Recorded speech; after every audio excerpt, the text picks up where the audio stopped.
So, obviously the wide receivers, a lot of unknowns for those of us who were here last year. So, what have you seen out of the group? Newcomers even this summer. Yeah, it's been an exciting camp. The guys have made a lot of progress within the matter of the last 2 weeks. Cortez is playing at a very high level right now, so as well as Devin. And even some of these young guys, Traylon and Rodney, are really starting to show up and make a lot of progress. Jarrell Williams has been a pleasant surprise. It'll be exciting to see what he continues to do. Hudson Clement as well, and E.J. Horton, who we just got here, is all these guys are going to be exciting to see. I think we're starting to build some depth in that room, and I can't wait to see what we do on September 2nd. You mentioned Cortez Brand. He's only been here 15 months. Are you seeing the progress from year one to year two? 100%. I think he's made a humongous jump this summer, just from his work ethic, to who he is as a person, who he is as a receiver, learning how to actually play the position at a high level, and the effort that it takes to play at a high level when you're quote unquote the guy. When you're not having an opportunity to be a starter, it's a different workload when you're a starter as opposed to a backup. And I think he's finally figured that out, and it's exciting to see him play right now. Like I said earlier, he's playing at an extremely high level right now. Devin Carter, the difference from him from the spring, has he made any improvements? What do you see out of Devin? Yeah, 100%. And like I told you guys, there was some things that I wanted to fix in his game, and we wanted to fix in his game, and he's done that because he puts the work in, and he's been awesome in this room and bringing young guys along. And talking to some of the guys that's been here before in other roles, he's been a great leader. The guys joke around all the time about, hey, he's our leader in our room. Just kind of give him a little bit of mess about it, but he's been great. He's made a lot of strides, and he's going to continue to make strides. I'm excited for him this year, 100%. You talked about getting speed and trying to find some speed. Have you found that? Do you like how you answered those questions so far? 100%. You'll see a lightning bolt out there someday on Saturday. I'm not going to say who, but this will be somebody out there rolling. You mentioned a lot of candidates for playing time and guys that have shown you something during fall camp. Do you really have to get into a couple of games give some of those guys a shot in competition, in real games, to see what they can bring to you? And is that something that you kind of have to plan for early in September? Yeah, that's a great question. To be honest, I tell the guys all the time, like, nothing's set in stone ever, and they need to keep that mindset every single day. It's a very fluid thing that we got going on, and the guys that are hot are the guys that's going to play. I will never be in a point where I'm saying, hey, these are the starters day in and day out. It's going to open competition every week, because week one somebody can get real hot, and guess what? If he's hot and he's doing everything right, he's probably going to be the starter the next week. So it's a very fluid thing that we got going on. But I think we got a really good core group of guys that we can really roll, and it'd be exciting to watch them all play. So how many would you like to be able to rotate in?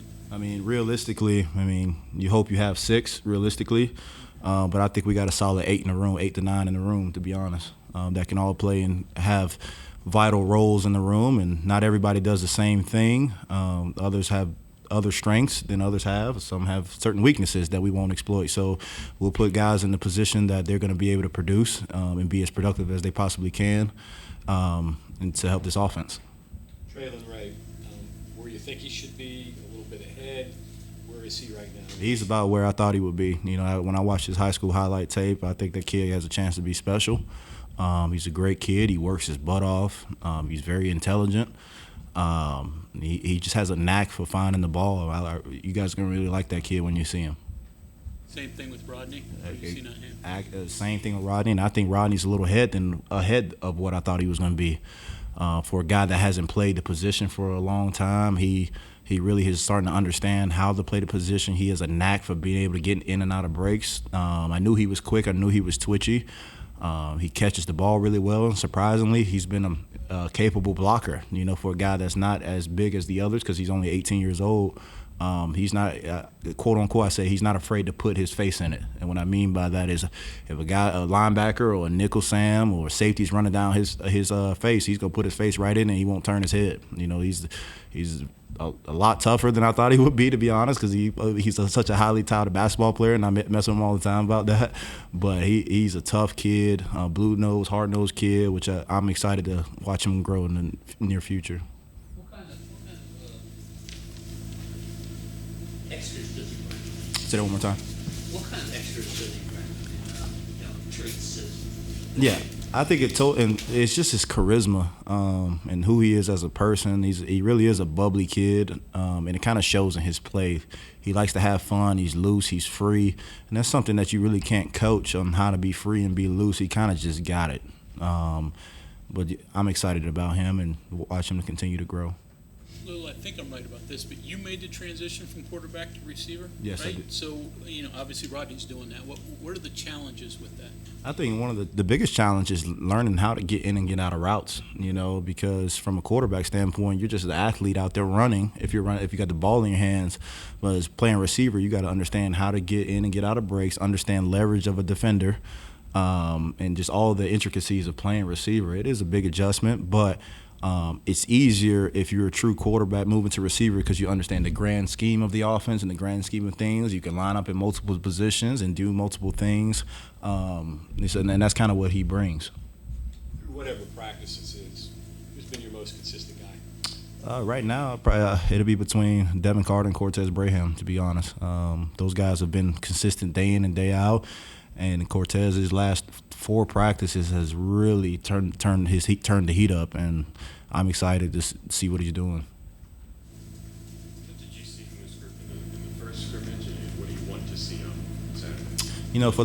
From the first scrimmage, we didn't have as many explosive plays that I would have liked in the room, and the last 2 really tackle live periods we've had some big time explosive plays downfield, and with the guys having the ball in their hand and being able to make guys miss and create a 20-yard play that was really nothing there.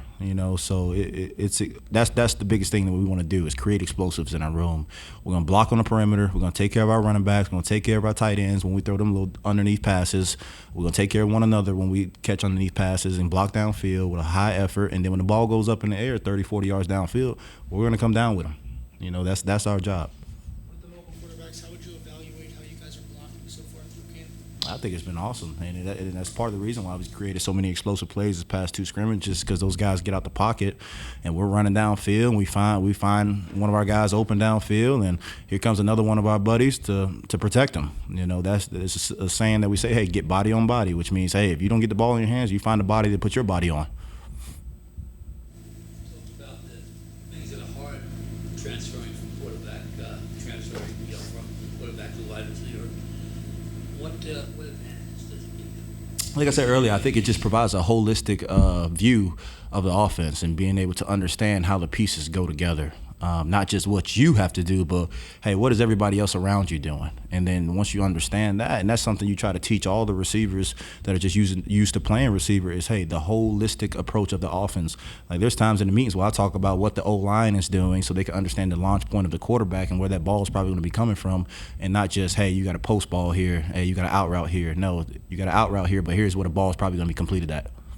How do receivers change? I think it was last Monday you started tackling in practice. How do receivers change when you're at the contact element?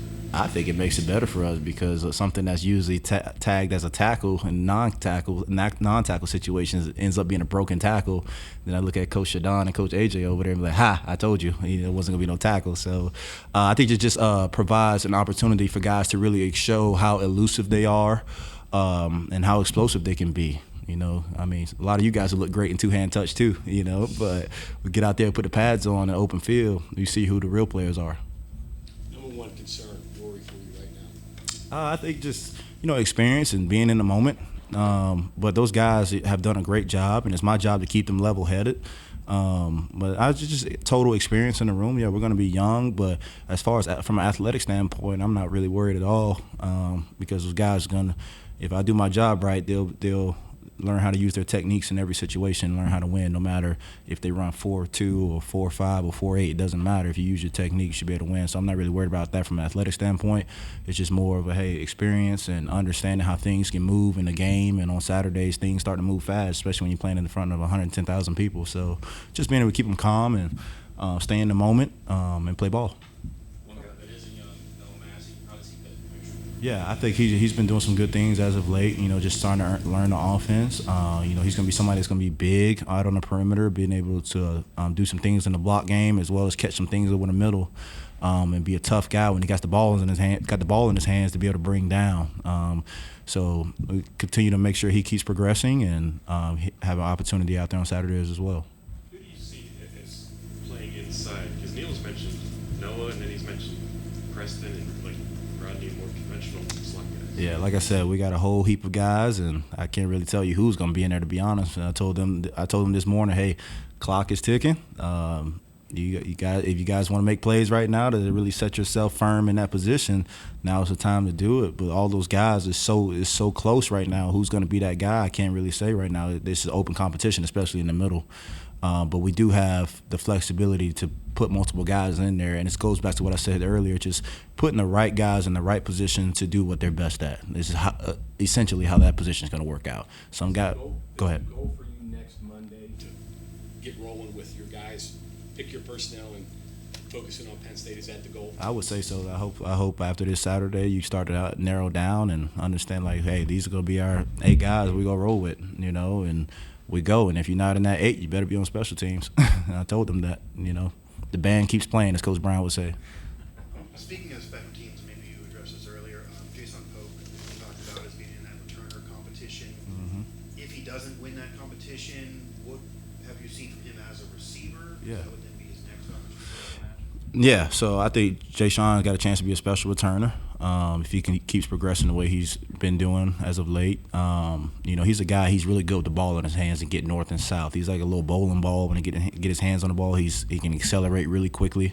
So he's a guy that we're going to try to get the ball in his hand in short spaces and let him go to work. Evaluation of a couple others. You mentioned Preston Fox, him, and then Jeremiah Aaron. Yeah, Jeremiah, he's starting to make some strides as well. My biggest thing with him is just continue to play fast, and he knows that. I talk to him about that all the time. He has to put pressure on defenders because he is extremely athletic, and sometimes he tries to get too cute in the route game. And I say, hey, just go, and that's when he's at his best. I think today was one of his better days because of that. He was just out there playing. Just go fast, don't think, go. And Coach Scott has a really great saying, hey, you think, you stink. So when you start thinking, you start playing slower. Just got to get him to continue to play fast all the time. And then Preston has been, he's like a Honda Accord, man. He's consistent. He's reliable. Won't break down on you. He'll be there when you need him most, So I'm excited about where he's going. And he's a guy that we're not afraid to play. He's proven that he can play at this level, even though he wears number 29. So 8 is what you're going to take on the bus with you at Penn State? I hope it's more. I hope it's more. It just depends on what role they're in. As a receiver and on special teams, the more value you create, the more likely you are to be on the bus. How would you create that scenario that you're talking about maybe next week in terms of making sure they're ready for the big game moment that Penn State will be, rather than just being a good receiver in general? Is that simply putting music on louder and noise, or is there anything else? For me, it's just how you talk to them on a consistent basis. And when you coach, we're not coaching for practice. Hey, we're coaching for 3rd and 3 in the 4th quarter in Happy Valley at about 9:50 at night. What are you going to do on this play? Like having the constant visualization of what you're going to do. And that's the way that I coach. That's the way I was coached. Is you got to picture yourself in the big moments all the time. Because you don't just flip a switch on and it's showtime. You got to be ready at all moments and all times and talk about those things. Like, hey, there's going to be some point sometime in this season where, hey, it's going to be man coverage and it's you versus him and who wants it more. So I just try to create visualizations for them all the time, and how we talk to one another is just, hey, we're not talking about right now. We're talking about, hey, what's going to happen? Like, think about what you're going to do. Hey, when I see you, Cortez, we call this play, I picture you doing exactly this, catching the ball, stiff arm in the corner, making a safety miss, and you run 80 yards down the field, and I'll meet you in the end zone. That's how I talk to them all the time. Hudson Clement capable of helping you this year? 100%. I think Hud he's made significant strides from the spring to the summer till now, and I think a lot of people can second that. He's extremely athletic. He plays hard. There's a role on this team for him, and he's going to continue to grow. And by the time he's an older guy, I would not be surprised if he is the guy. I love that kid. I love all the kids, but especially him, just because of what he brings every single day. He's always got a smile on his face, and he plays hard. And guys that can play hard is the guys that you want playing for you. Talking about creating visualizations, is that even more Yeah, 100%. You got to picture yourself in those moments, and so that way you don't have the anxiety of that game, of those moments when it happens. Hey, I've been here before. We've talked about this on August 13th in our meeting room. Like, we've been here before. Let's do this. Like, this is how we talk to each other. And as a coach, I got to stay level-headed. I'm very juiced up guy, but sometimes I got to tone it back so they stay toned and they stay even keel. But yes, we just continually talk about those moments so that they are ready for them when it comes. Do you think you possibly helped Preston get a Honda Accord out of his NIL now? Say that one more time. Oh, a Honda Accord. Well, hey, let's talk to Tooth Man. Let's see if he can figure something out. Well, he's forward to them. Never mind. What is Horton? I know he's kind of a fast guy, but I think he was inside. Maybe he's outside now, but it just seems like that wherever you put him, it sounds like he's made some plays and made some progress. He's made some plays. He's made a lot of progress, and for a guy that just got here this summer, he's still learning the offense. But I'm very pleased with what he's been doing. Like I said, he can roll. He's fast, and he can make guys miss. Very twitchy. I'm excited about that kid, and it's my job to make sure he continues to grow. And then, if you don't mind, there's maybe a stigma about receivers. You got to put tall guys outside and smaller guys inside. Twitchy guys are slot receivers, and big guys are too not twitchy, I guess. Mm-hmm. Those constructs don't necessarily exist, I guess. What do you think about where guys should funnel into as far as size, speed, ability? And I don't think it's necessarily a size, speed, ability thing. I think it's more of a characteristic and a skill set that you have. Like, hey, what are you best at? Some guys, even though they're smaller, they may not be a slot guy because those guys typically have to be very heady, twitchy, slippery. And understanding how to block in the slot as opposed to being outside. There's just different things that some guys are good at. I don't think it's necessarily from a length standpoint. It's just about, hey, what is your skill set best as? Okay, anything else for Coach Marshall? Thank you very much.